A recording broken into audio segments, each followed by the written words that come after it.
Bismillahirrahmanirrahim. Assalamualaikum warahmatullahi wabarakatuh. Waalaikumsalam warahmatullahi wabarakatuh. Selamat datang di Siniar Sanggam, ruang suara untuk cerita-cerita berharga dari khazanah budaya dan sastra Nusantara. Eh, Robbi srohli sadri wa yassirli amri wahlul 'uqdatam min lisani yafqahu qawli.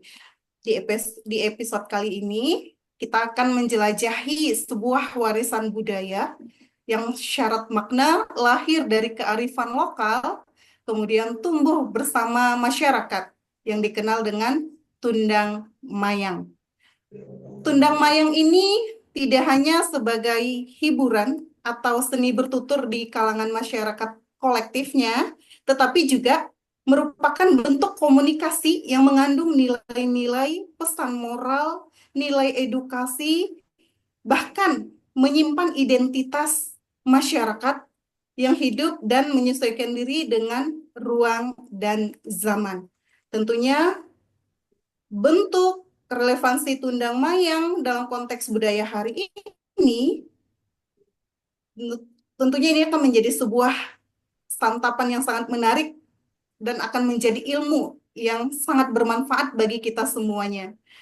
Saya buka dengan sebuah pantun, air serbat diangkat pakai talam, minuman Cakep. rempah sebagai tradisi. Selamat bergabung di Siniar Sanggam. Mari belajar bersama Bu Adisti. Terima kasih. Assalamualaikum Ibu Adisti. Waalaikumsalam warahmatullahi wabarakatuh, Ibu. Bagaimana kabarnya Ibu? Alhamdulillah, barakallah sehat. Terima kasih. Alhamdulillah.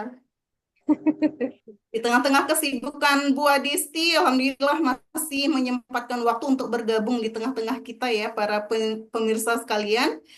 Ibu Adisti ini merupakan seorang dosen di Universitas PGRI Pontianak. Wah, ini jauh ya dari Sumatera. Nah, hari ini Ibu Adisti dengan nama lengkap Dr. Adisti Primiwulan, SPD MPD, yang merupakan seorang dosen, kemudian seorang peneliti, ya, penulis, kemudian aktif juga dalam kegiatan-kegiatan di bidang sastra dan budaya, akan memberikan banyak informasi yang menarik kepada kita terkait Tundang Mayang.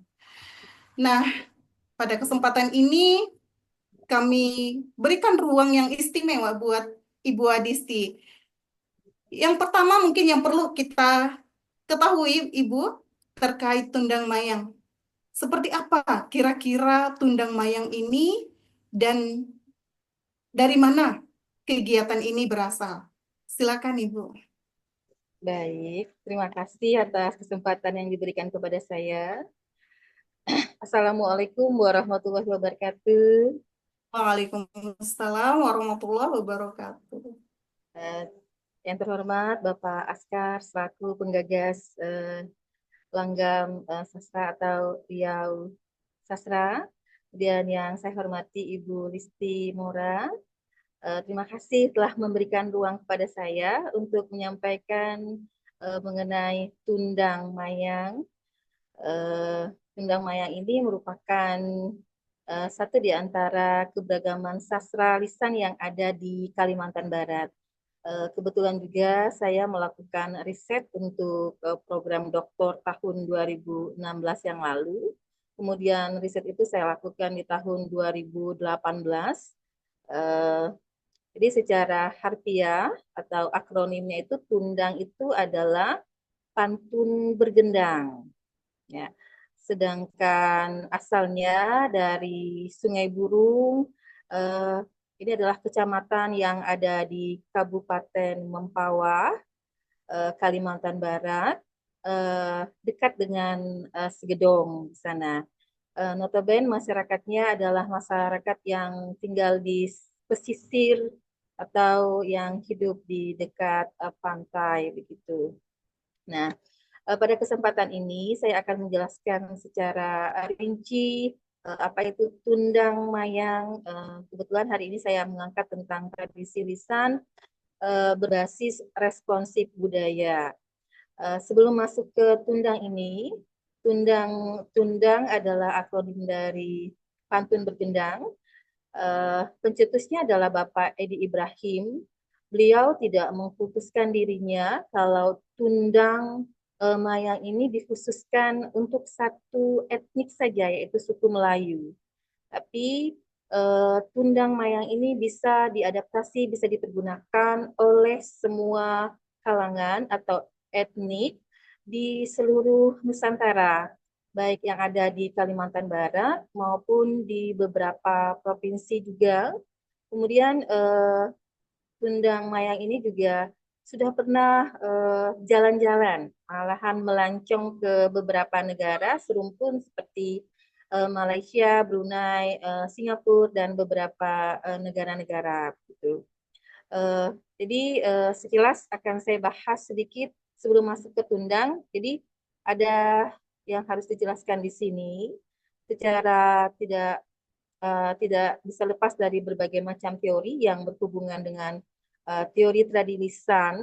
Jadi Tundang ini berangkat dari pantun dan syair.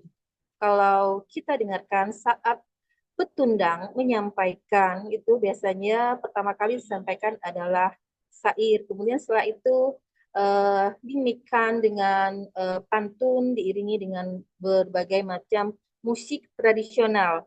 Jadi Bapak Edi Ibrahim eh, dalam hal ini pencetus Tundang Mayang ini tidak memasukkan unsur musik modern. Jadi hanya berupa gendang, akordeon, dan beberapa musik yang menggunakan alat musik tradisional begitu. Jadi Tundang termasuk dalam tradisi lisan merupakan salah satu pilar penting dalam kebudayaan Indonesia yang telah diwariskan dari generasi generasi ini Ibu untuk Tundang ini. Jadi sebagai bentuk ekspresi kolektif masyarakat. Ternyata Bapak Edi Ibrahim ini sudah menghakikan juga banyak sekali murid-muridnya yang sudah mengembangkan Tundang dengan beberapa sanggar-sanggar di luar komunitas yang ada di Sungai Burung, termasuk di Pontianak dan di sekitarnya begitu. Nah, baik, itu sekilas tentang Tundang Mayang.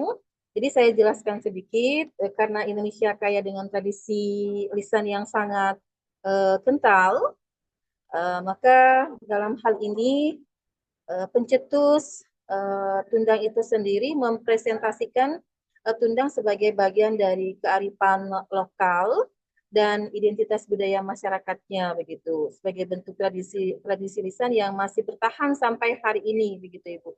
Jadi di Kalimantan Barat ini Tundang sangat berkembang, bahkan di sekolah-sekolah juga sudah mengembangkannya menjadi sebuah pembelajar ada pembelajaran, kemudian ada kegiatan ekstrakurikuler sebagai bagian dari pengembangan kepribadian siswa begitu.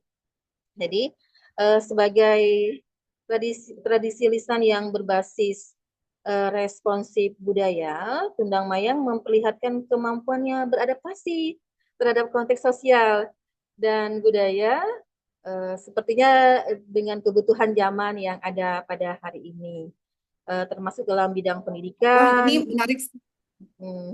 Begitu Ibu. Seperti pendidikan. Ya, ini sangat menarik ya, Ibu. Mm-mm.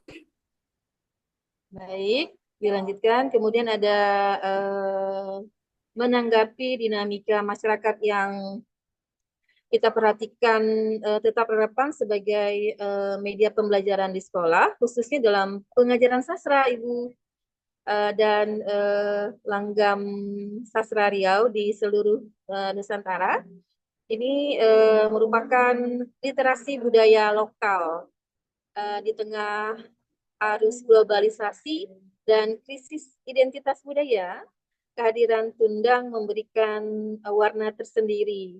Ada revitalisasi tradisi seperti uh, globalisasi dan krisis budaya ini, sehingga Tundang Mayang menjadi penting untuk membentuk generasi yang tidak hanya uh, literat secara akademik, begitu Ibu. Tetapi juga peka terhadap nilai-nilai kultural lokal. Salah satu di antaranya yaitu Tundang Mayang. Maka saya akan masuk ke Tundang Mayang di sini secara gamblang untuk menjelaskan kenapa diberi mayang dan sebagainya, karena berisi unsur keindahan. Karena ini identik dengan sastra lisan yang pelopornya di pesisir pantai atau di pesisir ada kelapa gitu. Kalau kelapa itu sebelum berbuah ada yang disebut dengan mayang kelapa. Mayang kelapa itu kan indah sekali Ibu, berwarna putih. Begitu. Ada apa ya? Kalau kita lihat ada perintilan-perintilan unik di situ yang bakal jadi buahnya. Apakah eh, jadi buah kelapa yang bagus atau tidak bagus begitu.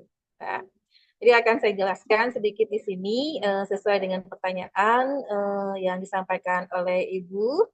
Tadi saya jelaskan sedikit dulu cikal bakal kehadiran Tundang Mayang itu. Jadi Tundang Mayang adalah bentuk tradisi lisan yang berkembang di kalangan masyarakat Melayu Kabupaten Mempawah. Nah, di Kalimantan Barat, tradisi ini disampaikan dalam bentuk syair dan pantun. Jadi sebelumnya itu eh, petundang menyampaikan syair eh, 4 bait sebelum masuk ke pantun. Nah, setelah ke pantun nanti baru diiringi dengan alat musik, begitu Ibu. Nah, jadi syair atau pantun yang dilakukan dengan ritme tertentu di sini. Biasanya dalam konteks seremoni adat atau perayaan budaya. Jadi fungsi utama Tundang Mayang bukan hanya sebagai hiburan, melainkan juga sebagai media pewarisan nilai-nilai moral, etika, sosial, dan filosofi hidup masyarakat setempat. Nah, ini sejalan dengan teori yang dikemukakan oleh Finnegan, Ibu. Jadi tradisi lisan adalah sistem komunikasi yang menggunakan kata-kata yang diucapkan dan diwariskan secara turun-menurun melalui generasinya, begitu. Ya. Baik, Ibu, itu sekadar informasi untuk Tundang Mayang sekilas. Jadi Tundang Mayang itu adalah akronim dari eh, pantun bergendang. Oke, baik Ibu. Wah, ini menarik ya Ibu. Seperti sebuah sesuatu yang baru. Kalau selama ini kita tahu sastra lisan itu pantun ya pantun, syair ya syair. Ternyata dengan kehadiran Tundang di tengah-tengah masyarakat Melayu di Kalimantan Barat, ini menjadi sebuah eh, sastra lisan baru gitu ya Ibu. Perpaduan antara pantun, syair, dan diiringi dengan musik tradisional. Baik Ibu, ini menarik sekali ya, dan bahkan sudah diteliti oleh Ibu Adisti ketika menempuh pendidikan doktoral di Universitas Negeri Malang, dan ini menjadi sebuah penelitian yang menarik dan khazanah kekayaan budaya yang layak untuk diperkenalkan tingkat dunia gitu ya Ibu ya. Baik Ibu, Betul, eh, sebagai sebuah tradisi lisan, tentunya punya ciri khas tadi, ciri khasnya sudah Ibu sampaikan. Dan kira-kira tradisi lisan ini, apakah ada perbedaan dengan tradisi lisan yang sudah lama berkembang di Nusantara ini, Ibu? eh, baik. Kalau kita perhatikan, ada beberapa keunikan yang sangat tampak saat saya melakukan riset ini. Jadi tundang itu berbeda dengan siir seperti yang ada di Kalimantan, maaf, ada yang siir yang ada di Madura, kemudian ada langgam-langgam seperti nyanyian-nyanyian wayang Jawa dan sebagainya itu memiliki perbedaan yang sangat signifikan. Dalam hal ini, eh, kalau untuk tundang, jadi penyampaian itu sesuai dengan pesanan, gitu Ibu. Nah, jadi keunikannya di situ. Jadi tradisi lisan ini memang mempresentasikan kearifan lokal dan identitas budaya masyarakatnya begitu. Jadi keunikannya saat penyampaian eh, tundang eh, tundang ini ke dalam halayak ramai itu sesuai dengan pesanan penanggap. Jadi petundang misalnya kalau dalam acara pernikahan, kemudian upacara ritual keagamaan dan sebagainya, baru menyampaikan hal-hal yang berhubungan dengan pesanan tersebut gitu itu. Berarti tundang ini memang akan semakin menarik, akan semakin hidup ketika memang ada penanggap ya Ibu. Eh, Berarti di tengah-tengah lantunan tundang tadi, berarti penanggap itu akan memberikan respon ya Ibu. Kira-kira itu responnya seperti apa Ibu? Atau pesanannya kira-kira seperti apa Ibu? Eh, Selama melakukan riset di tahun 2018 sampai tahun 2019, pesanannya itu langsung kepada petundang itu sendiri atau yang memiliki komunitas tundang yang dipimpin oleh Bapak Edi Ibrahim. Beliau biasanya sudah mempersiapkan sesuai dengan pesanan dari penanggap begitu. Biasanya beliau sudah membuat tundang tersebut dalam kertas tersendiri.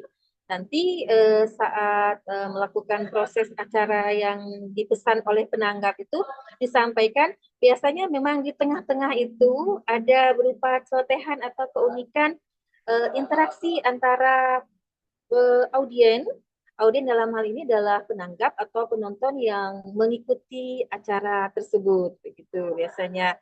Nanti muncullah gimmick-gimmick yang memiliki kata-kata lucu, kemudian membuat suasana menjadi ramai, tetapi tidak keluar dari konteks kesopanan, begitu Ibu.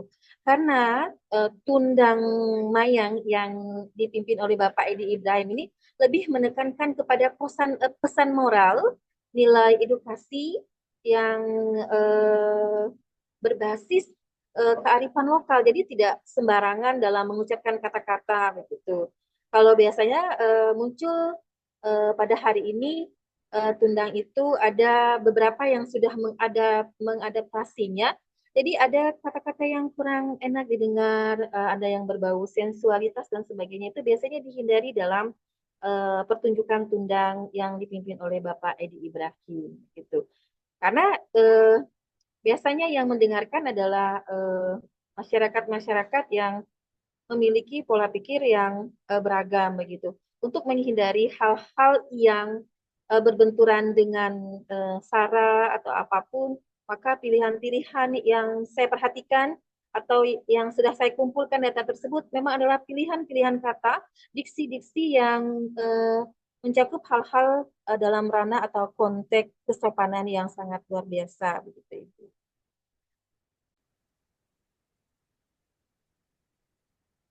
Baik Ibu, tundang ini sendiri di kalangan akademis. Nah, kira-kira seperti apa posisinya dalam Hazanah Sastra Lisan Nusantara Ibu?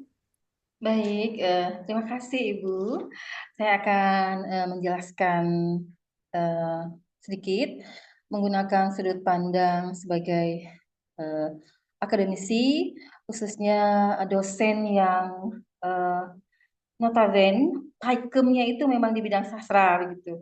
Jadi saya mengkultuskan diri dari S1, S2 sampai S3 itu memang program studi dan jurusan, kemudian konsentrasi keilmuan adalah pada bidang sastra, yaitu pengajaran sastra berbasis responsif budaya begitu, khususnya budaya yang ada di Kalimantan Barat, terutama sastra-sastra lisan yang berkembang di Kalimantan Barat gitu.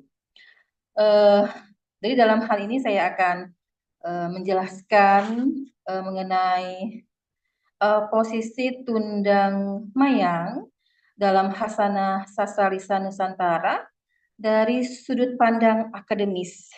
Nah, jadi ada sudut pandang akademis, sastra dan budaya. Ya, yang dapat digunakan untuk bagian tinjauan pustaka atau pembahasan teoritis dalam artikel ilmiah. Jadi alhamdulillah saat studi lanjut kemarin tulisan tundang saya ini tembus di Scopus Q4 begitu. Maka tulisan-tulisan mengenai tundang ini lumayan diakui begitu. Nah, untuk mahasiswa atau peneliti-peneliti yang lain yang bergerak di bidang sastra yang mau mensitasi silahkan berkunjung di tulisan saya begitu. Jadi kalau kita perhatikan dalam artikel ini ya, jadi eh, perspektif sastra dan budaya, posisi Tundang Mayang dalam Hasanah Sastra Lisan Nusantara dari sudut pandang akademis, Tundang dapat dikategorikan sebagai bagian dari sastra lisan tradisional, yakni karya sastra yang hidup dan berkembang dalam masyarakat secara turun-menurun melalui medium lisan, begitu Ibu.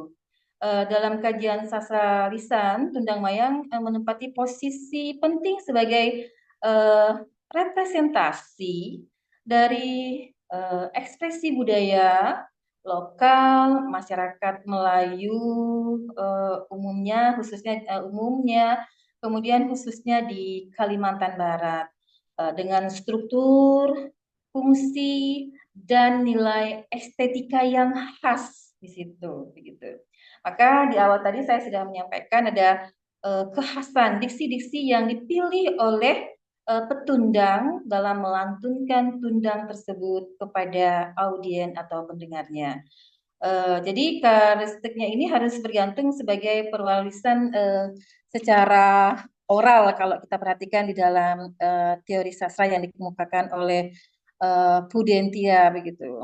Nah, saya pikir itu beberapa hal yang memiliki hubungan dengan sudut pandang sebagai akademis begitu. Kemudian sah-sah saja tundang ini dipergunakan sebagai pembelajaran sastra di sekolah atau muatan lokal untuk mendukung kepribadian siswa agar menjadi pribadi yang halus, peka, berbudi halus dan berkepribadian gitu Ibu. Saya pikir itu Ibu. Terima kasih.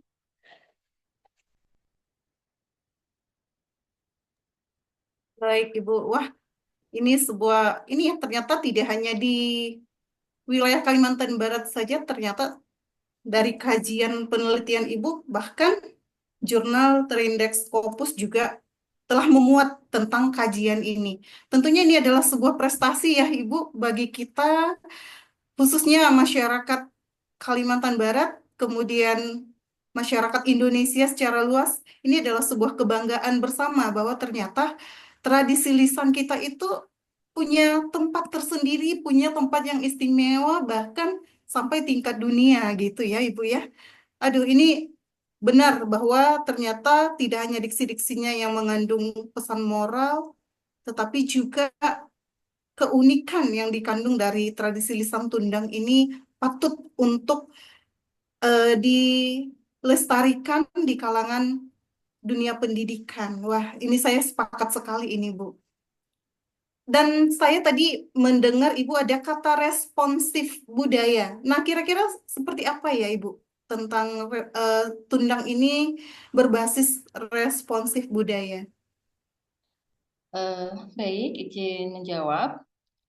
eh, Responsif budaya. Jadi di sini saya mengambil istilah kata responsif budaya itu mungkin hal ini sepertinya masih awam diperdengarkan begitu. Tapi tidak ada salahnya kalau sastra itu berbau sastra menurut Prof.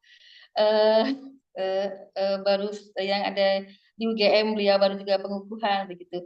Hari ini kita sepertinya eh, hidup dalam standarisasi bahwa sastra itu harus indah, kemudian kata-katanya harus unik, tidak mengganggu perasaan orang lain yang mendengarnya. Sebenarnya ada salah kaprah dalam menilai. Kita sah-sah saja mau pro maupun kontra. Tinggal kita sebagai penikmat sastra atau orang-orang yang bergerak di bidang akademisi sastra yang bergerak dalam penelitian sastra dan sebagainya bisa saja menganulir atau hal-hal tersebut bisa dipergunakan oleh siapapun. Tinggal kita saja yang memberikan responsif begitu terhadap yang disajikan oleh para sastrawan atau para peneliti kita. Jadi kalau kita berada di garis seliti atau selit begitu ya, garis hitam yang hanya itu saja, jadi tidak bergradiasi, ada warna yang begitu. Sementara kita ikemnya sastra tetap indah, cantik, menarik dan sebagainya. Jadi dalam hal ini saya berusaha mengangkat sastra itu kenapa berbasis responsif budaya gitu. Konteks Tundang Mayang merujuk pada pendekatan yang menjadikan nilai, praktik, dan ekspresi budaya lokal sebagai landasan utama dalam proses pembelajaran dan penyampaian pengetahuan dengan memperhatikan konteks-konteks sosial budaya peserta atau audiennya begitu Bu. Jadi dalam dunia pendidikan konsep responsif budaya juga berakar pada gagasan kultural begitu. Ada yang disebut dengan responsif pedagogi yang kita lihat teori yang disampaikan oleh Guy begitu, gitu. Yaitu pendekatan pengajaran yang mengintegrasikan latar belakang budaya peserta didik agar pembelajaran menjadi lebih relevan, bermakna, dan inklusif gitu Ibu. Ya. Jadi kalau kita telisik kembali, jadi sastra ini tidak hanya berkembang di situ saja, jadi setiap orang harus memiliki responsif yang maju di tengah globalisasi dan literasi yang semakin luas.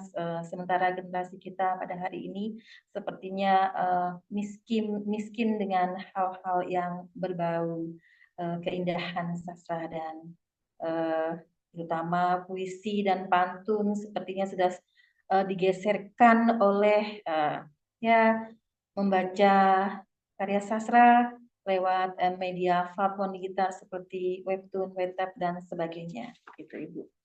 Baik, itu sekadar dari saya. Wah, saya sepakat ya Ibu, bagaimana seharusnya sebuah karya sastra tidak selalu diukur dari seperti apa respon dari kalangan tertentu, tetapi bagaimana sebenarnya karya sastra ini bisa bertahan di tengah-tengah masyarakat, kemudian yang paling utama itu adalah manfaatnya tadi ya Ibu ya, karena karya sastra tidak hanya sebatas hiburan, tetapi juga mengandung manfaat yang luar biasa begitu ya Ibu. Eh, dan semakin menarik kalau misalnya nanti di sesi akhir saya mungkin meminta Ibu untuk menyenandungkan Tundang ini boleh ya Bu? Boleh, baik Ibu. Mungkin sebelum itu ada dua pertanyaan lagi yang akan saya sampaikan. Yang pertama Ibu, saya yakin bahwa kehadiran sebuah tradisi lisan itu tidak selamanya mulus ya Ibu. Pastinya akan bertemu dengan tantangan-tantangan gitu ya. Nah, kira-kira Tundang Mayang ini sendiri seperti apa tantangannya Ibu? Baik. Tantangan terbesar adalah generasi muda yang tidak mau mengenal tradisi lisan masyarakat, tradisi mereka sendiri. Eh, Hari ini kita begitu miskin maestro, ya gitu. Dalam dunia sastra sepertinya maestro kita juga sudah sangat terbatas begitu. Eh, Sementara hari ini gegap gempita eh, informasi, kemudian hal-hal itu bisa dinikmati, kemudian segala sesuatu bersifat keniscayaan oleh siapapun begitu. Nah, jadi eh, Tundang eh, sepertinya kalau kita menyebutkan ada istilah dalam falsafah Melayu itu eh, mungkin saya tidak terlalu fasih menyebutkannya Ibu ya.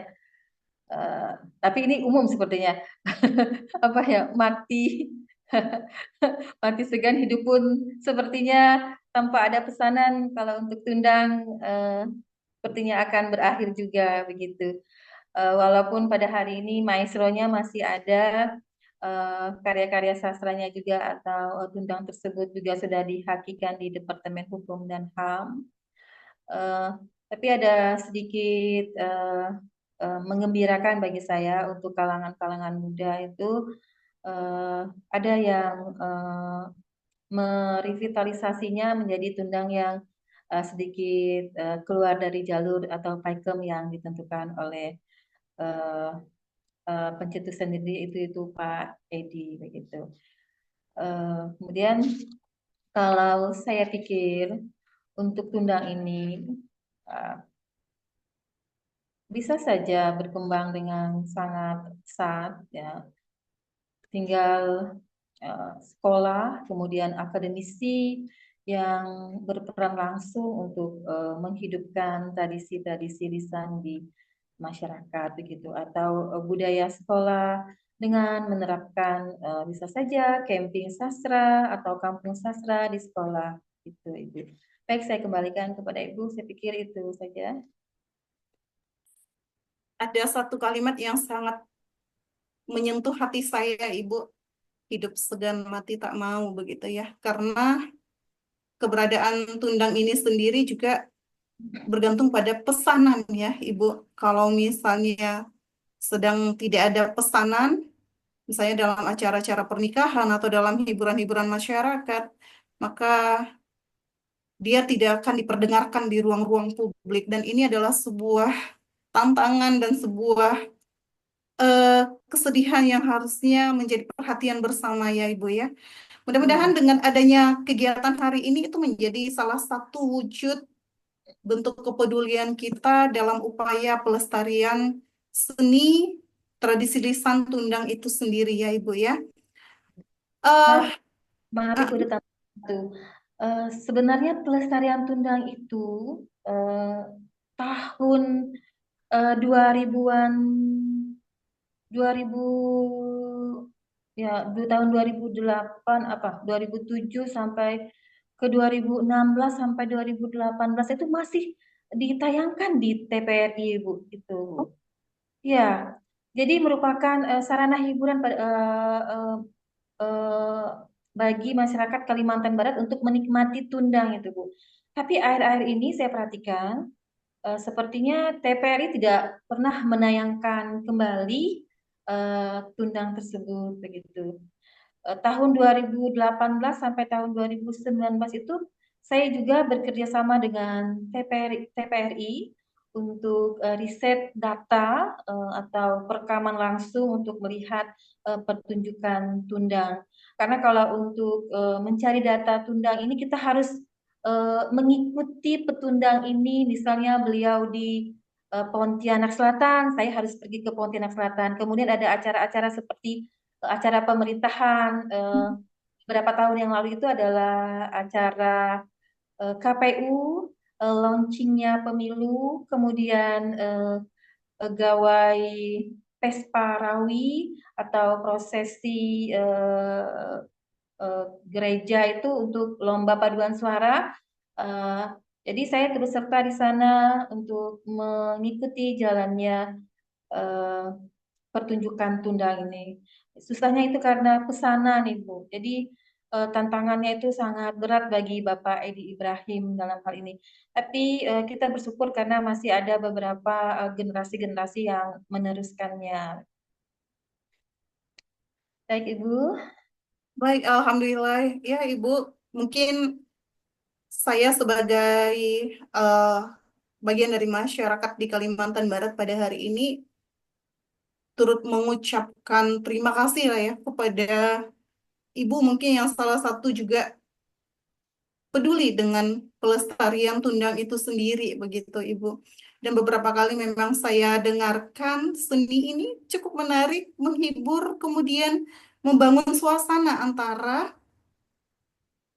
orang bertundang dengan eh, para pendengar gitu, dengan halayaknya begitu. Nah, itu mungkin bisa untuk menghapus jejak-jejak, batas-batas, atau mulai hari ini yang mungkin dukungan interaksi di antara kita di dunia nyata itu sudah cukup tersekat karena kita begitu fokus di dunia maya ya Ibu. Nah, Betul. mudah-mudahan dengan pelestarian Tundang ini menjadi sebuah solusi untuk menghilangkan jarak antara satu sama lain dan mungkin akan memberikan keagrapan di tengah-tengah masyarakat seperti sedia kala ya Ibu ya. Amin, amin ya Rabbal Alamin.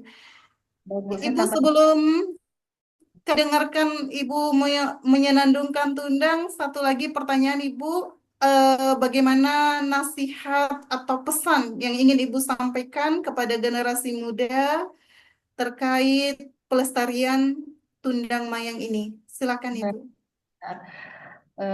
Jadi merujuk dari pertanyaan tadi, tantangan dan pelestarian itu memang sangat luar biasa hari ini, gitu. Terutama di lini masa ya gawai yang sudah mempengaruhi pola pikir anak-anak, gitu. Sehingga tantangan dan pelestariannya itu yang pertama pasti minat generasi muda yang sudah sangat menurun. Sekarang ada istilah kenapa generasi muda kita lebih cenderung jadi penonton, bukan orang yang melakukannya atau orang yang memiliki kreasi dan sebagainya. Justru orang-orang yang berkreasi dan sebagainya yang menghasilkan begitu. Sementara generasi kita terlena dengan jadi generasi penonton begitu. Kemudian kalau kita perhatikan minimnya dokumentasi dan arsip kalau untuk Tundang ini itu sangat sedikit Ibu. Kalau untuk dokumentasi saya secara pribadi ada beberapa. Kemudian kalau untuk arsip mungkin ini dari petundangnya sendiri memiliki atau menyimpan begitu. Yang pasti dalam hal ini kurangnya dukungan lembaga formal gitu Ibu. Lembaga formal seperti pemerintahan dalam hal ini yang bergerak di bidang pendidikan maupun pengajaran, eh, sepertinya pemerintah daerah belum menjadikan Tundang Mayang ini sebagai bagian integral Bu, dalam kurikulum. Kalau festival budaya atau kebijakan pelestarian itu masih dipergunakan biasanya untuk hari-hari puncak-puncak, misalnya ulang tahun Kota Pontianak dan sebagainya gitu. Kemudian komodifikasi dan histori budaya ini Bu. Jadi kalau misalnya Tundang Mayang biasanya ada festival komersial atau hiburan itu bisa juga. Jadi untuk hiburan-hiburan instan di tengah-tengah masyarakat agar tidak menggerus nilai-nilai aslinya dan mengubahnya menjadi sekedar tontonan biasa saja begitu. Nah, kemudian globalisasi dan hego ya homo atau hegemoni ini di sini ya jadi mengalami ya perubahan yang sangat luar biasa, terutama budaya global melalui media sosial, film, internet, dan seringkali menggeser posisi tradisi lokal seperti Tundang Mayang dalam ranah kesenian dan pendidikan. Kalau kita perhatikan, tradisi ini tidak hanya kalah dari sisi visual dan teknologi, Ibu. Kalau dulu masih sempat ditayangkan di TVRI, ini kalah dari sisi visual dan teknologinya, gitu. Maka cenderung kurang diminati oleh generasi hari ini, gitu. Karena kan, tetapi juga dari segi persepsi modernitas itu kadang-kala juga ya hal-hal yang seperti ini sepertinya kurang berkembang atau kurang diminati oleh generasi muda. Jadi kalau untuk menghadapi tantangan dan ini semuanya adalah yang pertama adalah tantangan struktural dan kultural yang kompleks. Jadi kalau saya perhatikan diperlukan pendekatan holistik berbasis pendidikan, dokumentasi digital, kemudian ada pemberdayaan komunitas dan pengakuan formal dari negara atau lembaga budaya begitu. Sehingga kalau kita perhatikan pelestarian ini bukan hanya menjadi bentuk, tetapi juga makna fungsi sosial dan relevasinya di tengah perubahan zaman. Begitu Ibu. Saya pikir hanya itu saja. Oke, Ibu, wah luar biasa ya, pendekatan holistik berbasis pendidikan dan ini merupakan tanggung jawab kita bersama ya, Bu, untuk pelestariannya, bagaimana peran akademisi, bagaimana peran masyarakat penutur, kemudian peran pemerintah dan lembaga ya. Mudah-mudahan suara hati kita pada hari ini melalui siniar Sanggam itu bisa didengar oleh berbagai kalangan dan Insya Allah. memicu kebersamaan untuk kembali memperkenalkan bahwa betapa pentingnya nilai-nilai yang terkandung di dalam sebuah tradisi lisan Tundang. Baik, Ibu, satu hal yang kami nanti-nantikan, bolehlah kami mendengarkan eh, lantunan pantun bergendang. Walaupun mungkin hari ini gendangnya tidak ada ya, Ibu. Baik. Baik, Saya Ibu, kami persilakan. baik, terima kasih. Eh, saya bukan ahlinya, Ibu, tapi saya sering mendengarkannya saja. Begitu.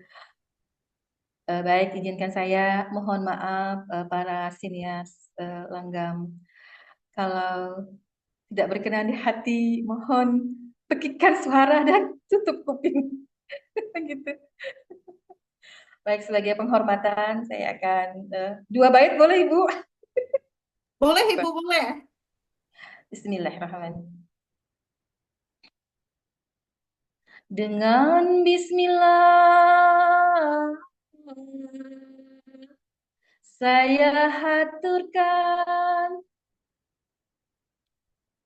untayan kata bermakna indah.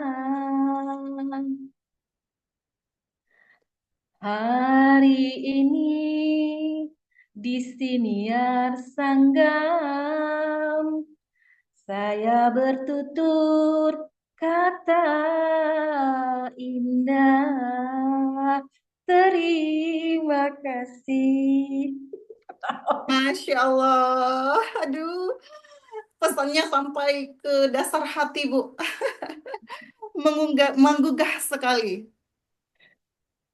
Belum ahlinya, Bu. Ahlinya itu Masya Allah rasanya. Kalau dengan Pak Edi Ibrahim, dengan ada satu murid beliau itu suaranya bagus sekali. Kebetulan masuk di Universitas Tanjung Pura mengambil jurusan seni.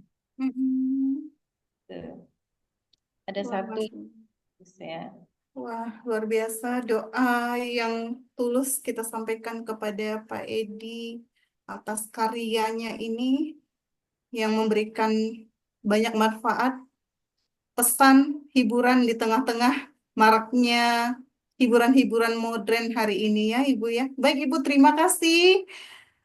Terima kasih yang setulus-tulusnya kami sampaikan. Semoga perbincangan ini menginspirasi kita semuanya untuk Oke. terus menggali, menjaga, dan menghidupkan kembali kekayaan tradisi dan sastra Nusantara. Terima kasih juga kepada seluruh pemirsa yang sudah menonton siniar Sanggam ini. Dan jangan lupa untuk membagikan episode ini, kemudian subscribe di kanal YouTube Riau Sastra TV, dan ikuti terus episode-episode menarik lainnya di Siniar Sanggam. Mohon maaf atas segala kekurangan Ibu Adisti, sehat selalu, terus berkarya. Amin, amin ya Rabbal Alamin. Kalaulah ada sumur di ladang, bolehlah kita menumpang mandi. Kalaulah ada umur yang panjang, bolehlah kita berjumpa lagi. Assalamualaikum warahmatullahi wabarakatuh. Waalaikumsalam warahmatullahi wabarakatuh. Terima kasih.